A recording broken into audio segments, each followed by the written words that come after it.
I happen to love the largest district in the state of Texas and in the United States. It is a feather that we wear very proudly, everyone in my staff, my family, my wife, and I'm just genuinely proud of being able to represent the largest district in the United States. We are the next frontier. The border is the next frontier for Texas. If we want to have the growth that we know that we can continue to have, think about it. We are the seventh most, from an economy perspective, most wealthiest, if Texas were its own nation, we'd be the seventh strongest nation economically. We have an economy that is even bigger than Russia. And we haven't even doubled down on the next frontier, which is the border. Just think, instead of demonizing it, we were to focus on the positive that a border can bring, it would be amazing what we could accomplish. We have urban communities like Eagle Pass, Del Rio, and El Paso. But then we also have these rural bastions like Presidio and Jeff Davis and Marfa that are so unique, Marathon, Texas, that are all in my district, that you would love, that Jeff Davis, where the McDonald Observatory is. There's so much pride in our district. The Big Bend National Park, Big Bend State Park. We have the Guadalupe Peaks. We have the Jeff Davis Mountains. It's unbelievable. I welcome you to please go and visit. After COVID, a lot of people figured out West Texas was the place to be. McDonald Observatory told us that their numbers have not dropped since COVID. They continue to go up as far as tourists. And so we're very proud of that district. But I know that we can do more. In this 21st century, we cannot still have colonias on the border. We need statewide leadership that is going to focus on making sure that we address that we put money into infrastructure, into roads, into water lines, into sewer lines, so that we can make sure that we commit and double down on the border, because doubling down on the border will end up having a rippling effect for the entire state of Texas and in the United States. And I think that that is the message that you all can help us with by taking to your folks. We are not being overrun by these migrants, as some of these national news sources will tell you. And it's important to have that discussion too. Is the current migrant crisis sustainable? It is not, and we need to address it, and we will, I guess, in a number of other questions. But I think it's important for us to make sure that we actually speak truth to power, and that we make sure that we're representing the border in the right way. To add to that, first, you're welcome, Mayor, because I was the only Democrat to join author Operation Lone Star, so thank you for the funding. But no, the reality, and I got some flack for it, right? I mean, obviously, the intent and what's happening right now by our governor with the use of Operation Lone Star is not what we intended when we passed legislation the last two legislative sessions. So yes, we need to address that and make sure that we put the right parameters in place so that we don't have statewide elected officers taking advantage and using Operation Lone Star billions of dollars of funding for their own little pet projects. So that needs to be addressed. Second, I think the mayor is completely 100% correct. When I first got here in 2021 at the Capitol, I was amazed that reasonable Republicans were calling their extreme far-right colleagues out by going to the back mic on certain legislation, or even the passage of the rules that would regulate the House, and calling them out and saying that's not who we are, that's not what we do, and we are not DC. So I love that aspect of it, but in reality, most recently with the governor and the attorney general and the lieutenant governor coming after 20 reasonable Republicans that I know that I as a Democrat could work with, and unseated 14 of them just because of the private vouchers that the governor's pet project wanted to pass, it sends the message that we're getting more and more divisive. Even within their own party, they're getting more of the extreme far-right candidates, and it doesn't lend itself. If you all don't put a stop to this, if you all don't go out there and make sure that you study whether it's an independent, a Democrat, or a Republican, and you don't actually study who you're actually going to vote for, we are going to end up just like DC with gridlock and inaction. We had a perfect opportunity in January and then again in March to pass border security legislation. The very thing that for the last 3 or 4 years, Republicans were basically just running up and down and telling us that the sky is falling. And when we had a perfect opportunity to secure our border, the most border security measures, strict measures in decades. And then because of one call, it didn't happen. And not having the wherewithal of those folks in Congress to make that tough decision and saying, no, we're going to do what the American people elected us to do and brought us up here to DC to do. So it's sad to see that, but I know in my heart of hearts, knowing as a true American and as a true Texan, I know we can get past this. And I know it's going to take every one of us. And I do believe that we can actually get there. Listen, in our newsletter, we print out as much as possible. We make sure that we give the statistics as to where Texas is with respect to the migrant crossings. We have from 2021 all the way to 2024. We are now below the 2021 levels. Let me assure you, and we've had this discussion also briefly when we were in the green room. You move blocks away from downtown McAllen, Eagle Pass, Del Rio, you wouldn't even know that there's migrants crossing between the borders. But at the same time, these numbers, even though they're below 2021 numbers, it is not sustainable. We need border security in Congress. This should not be a state representative's issue or an agenda or the governor's. And we also need to address our broken immigration system. For 30 or 40 years, we've needed that, and no one has actually made the point, other than our Congresswoman, Veronica Escobar, actually pushing that border immigration legislation. But we need to make sure that we address that. It's a two-step process. Border security first, and then fix our broken immigration system. So the true intent of Operation Lone Star, if you follow it and you are not playing politics, we wouldn't have the Constantina wire and we wouldn't have the environmental effects that I'm actually personally witnessing in Eagle Pass with the buoys being put there. Now we're actually, if you go out there, you have now moss growing on the Rio Grande where otherwise it wouldn't. And I know that it's having a negative impact to the Rio Grande. It's affecting the water flow, and it's bringing issues. I'd like to also say, I recall a Republican Party that used to be the party of fiscal responsibility. I voted Democrat and Republican previously. The Republican party that we are seeing now, I think, has far gone from that position with some of the more extreme views. Since 2021, if you go back to this, we dropped over $12 billion of Texas taxpayers' monies, and nothing affected the border crossings. We should have, as the legislature and as a governor, we have a duty and an answer to each and every one of you as Texas taxpayers. And I think that it's the wrong message to say we just keep throwing money at it thinking it's going to go away. This data shows that it didn't go away, and it wasn't until finally the White House, because I've called out the White House also, not just Republicans, and I kept calling them out because they weren't doing enough, as the mayor was saying. And when they finally got their acts in order, and in late December, they sent Blinken and Mayorkas down there, and they struck a deal with the president of Mexico that we saw, here's the line right here, that we saw a considerable drop in the number. And that's what it takes. It takes communication. It takes making sure that you are looking at the actual issue and finding solutions instead of just making sure that you're just keep talking the rhetoric and not doing anything to fix it.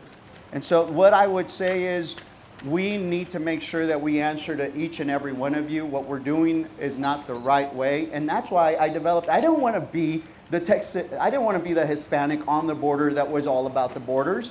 I'm a small business owner. I'm an attorney, practicing for 23 years. There's so many infrastructure needs all along the border, and that's why I keep talking about Texas being the next frontier, the border being the next frontier. But I found that nobody else was talking common sense stuff, and so I figured I got to take that mantle and talk about it in ways that we can hopefully address it, and that's why I came up with the Texas Jobs and Processing Plan at the state level so that we could start charging these migrants that are crossing, using these land ports. Right now, the testimony is that they'll anywhere from $2,000 to $15,000. That's what they pay these bad guys, the cartels and the human smugglers. Our very actions at the state and federal level have created a $1 billion industry for the bad guys. We need to take that element away The state needs to start making sure that we charge this fee, addressing it as a penalty fee, whatever you want to call it, of an initial $2,000. We were having 8,000 crossings daily in Eagle Pass. That would generate $16 million a day and over $5 billion a day that we can. In 2.5, 3 years, we would be able to recover back to Texas taxpayers the $12 billion that we spent on Operation Lone Star. That is a way and that is a solution to make sure that we address it. We put conditions in place, like they have to be gainfully employed. They cannot get above a Class C misdemeanor. They're paying into the system, not taking from the system. Those are issues, I think, that people are ready for us to get to work and make sure that we do this and do this the right way. And it's a win-win situation. The migrants will be able to come out, go to grocery store, go to convenience stores. They'd have that clearly distinguishable non-voting ID card also. It's a win-win on that, because I have to deal with numerous and extensive calls from friends, from clients, from just the general public out there on these 100% inspections. It is the most ridiculous measure that I think that the Texas could implement at that time. I don't think that there's any numbers. Think about it. If the governor was so successful in the 100% inspections to try to see if we could get more migrants, we would have been hearing all about the numbers and the high number of migrants that were caught by these 100% inspections.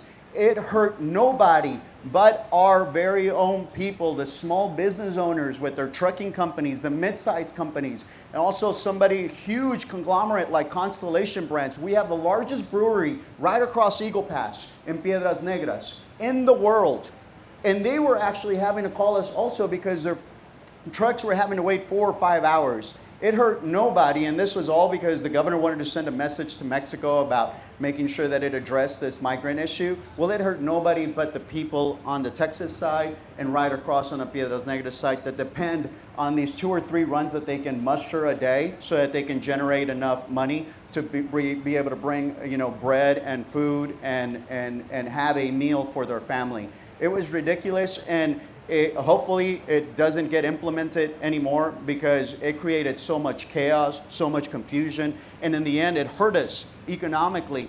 Do you understand that cities like McAllen, Eagle Pass, Del Rio, Presidio, and in El Paso, in Eagle Pass alone, we generate 65% of the general budget comes from those toll revenues that we get from the bridges. When you stop that traffic coming, it has a deep and serious effect to the local economy. And I know that I'm preaching to the choir with the mayor here from McAllen to my left. But I think more importantly, we need to make sure that we start making sure that these statewide office holders are held accountable, because we have now, most recently, we've had to deal with an attorney general that has decided to start raiding grandmas down in South Texas and in San Antonio and check their undergarments drawer to see if there's some nefarious act taking place with respect to voters and getting voters out, when we should be focusing more on making sure that we are providing the right measures at the statewide level to protect the right people. We have had to address under SB 22, where we now have to pay sheriffs $75,000. We have to pay deputies $45,000 minimum salary and jailers $40,000. But yet, we have a statewide office holder that has decided to hold hostage $32 billion for his private vouchers, and our teachers are not getting paid, and their salary, their minimum salary is $36,000. I'm pro-law enforcement, and we all believe that we should have security in our communities, and I supported that bill. But at the same time, it's not one or the other. We can have teachers taken care of. And I have my daughter, and I wanted her to be here because she's a special needs educator in San Marcos. And now I know specifically what they go through, and to know that their basic starting salary for a Texas teacher is $36,000, it's lower than a jailer or a deputy or a sheriff. It's nonsense. As we all know, there's a lot of issues that we can be talking about. Yeah, if I can be quick, right? Listen, and when you're tired of listening, listen some more. I really do think that that is the way. And more than anything, it reminds me of a great marketing professor in my business. I minored in business, 10 blocks that way at the University of Texas. never touched the book. All of the material was from Sun Tzu, The Art of War. That was our marketing professor, and it was unbelievable. Whoever, I heard some oohs and ahs over here, whoever's read that or hasn't, it's a book that you definitely need to read. And I think one of the precepts or principles is, when you know yourself, you will win 50% of the battles. When you know yourself and the other side, your chances of success are that much substantially higher because you actually understand. I have a Facebook group of friends. Mostly, there's about 15 of them, and let's say 80% of them are Republicans, and we're on the minority end in that little group. But we go at it. But at the same time, it's listening and understanding. Because at the end of the day, I take the message about our campaign being a voice for all, I take that to heart. We may not always agree, but that doesn't mean we're enemies. But if I can stand and at least listen, it helped me so much as prosecutor for municipal court in the city of Eagle Pass. When I first got that job, I went to my dad and I told him, I'm afraid. Everyone's going to hate me in town. And he turned around and he's like, no, a lot of people just want for you to hear them out. And it worked out great for us for those 20 years. And I think that I've implemented the same policy as now a public servant serving in the Texas legislature, and it's worked out well for me. And I think it's listening to your constituents and being a voice for all. And when you cannot go with what they want, at least explaining to them after listening to them, explaining to them why, and hopefully educating them as much as they're going to educate you by when you're listening. So questions, please identify yourself, and if it's for any one of the panelists. Perfect. Thank you guys for being here. My name is Stephanie Turner, and I'm the president and founder of Texas Against Fentanyl, as well as the president of the Tucker Project. And I am passionately fighting and driving change around the fentanyl crisis that's hitting not only Texas, but America. One of the things I didn't hear you guys bring up at all was our crisis on the fentanyl epidemic. And as you said, listen. I really hope that you can listen to what I'm about to share. I heard you say that the border isn't a war zone, and that, however, we're losing over 5 Texans every single day, and fentanyl deaths have increased 75% in the last 5 years. And one of those Texans is my son, and his name is Tucker Rowe. We live in a time when school employees are regularly administering the life-saving medication Narcan on campuses. We lose a whole entire classroom of adolescents ages 14 to 18 every single week in America. That's comparable to a Uvalde school shooting every single week. Over 200 Americans, comparable to a 737 airplane, are dying every single day. So when we talk about the border, this actually is a disaster and it is a crisis. And we learned from Border Patrol and Border Sheriffs that fentanyl is flooding through our borders and it is killing our children. So what I want to know is what do we do to stop the flow and ultimately save lives in Texas? Because myself and thousands of angel families that I represent have had enough and we need help. Thank you. Yeah. Thank you. Can only one of you answer so we get more questions? So first of all, my condolences to you for what you're going through, and thank you for being the voice of this.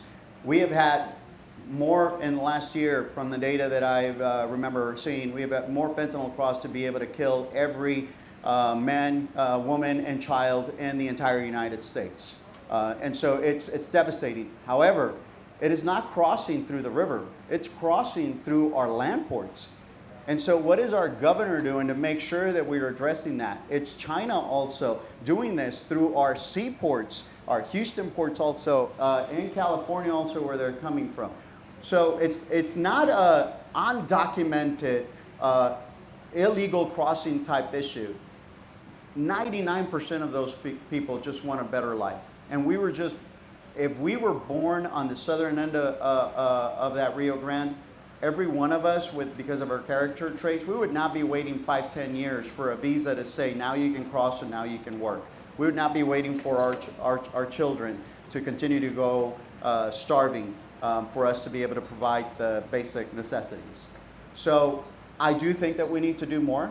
I'm 100% with you, and I'd love to be able to have my assistant chief of staff here if we can share your contact information, so that we can figure out how we can do this at the state level and make sure that we put the resources that we need to address it at the land ports and at our seaports to combat this huge issue.